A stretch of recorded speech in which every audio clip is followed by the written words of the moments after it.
খাগড়াছড়ির আনন্দনগরের এলাকা জুড়ে বিকেলের আলো আর মানুষের ভিড়, অলিগলি সবখানে একটিই দৃশ্য। ধানের শীষের প্রচারণায় নারী নেত্রীর নেতৃত্বে উৎসব মুখর গণসংযোগ। হাতে ধানের শীষের প্রতীক, কারো হাতে লিফলেট, কারো হাতে পেস্টুন। শিশু, তরুণী, প্রবীণ সব বয়সী মানুষের উপস্থিতি যেন নির্বাচনী আবহকে আরও স্পষ্ট করে তুলেছে।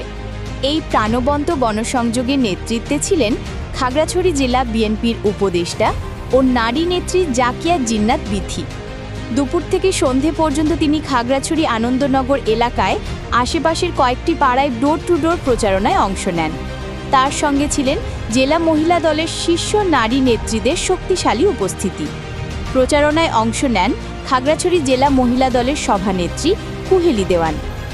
এছাড়া উপস্থিত ছিলেন খাগড়াছড়ি সনাতন সমাজ কল্যাণ পরিষদ কেন্দ্রীয় কমিটির সদস্য সচিব ও জেলা বিএনপি নেতা অশোক মজুমদার, সাধন দে বা বিএনপি সাধন, বিএনপি নেতা সাধন চন্দ্র পাল, সুজিত চৌধুরী ও রাজীব রায় এবং জেলা মহিলা দলের অন্যান্য সিনিয়র নেত্রী, স্থানীয় ইউনিটের নেতাকর্মী ও বিপুল সংখ্যক সমর্থক।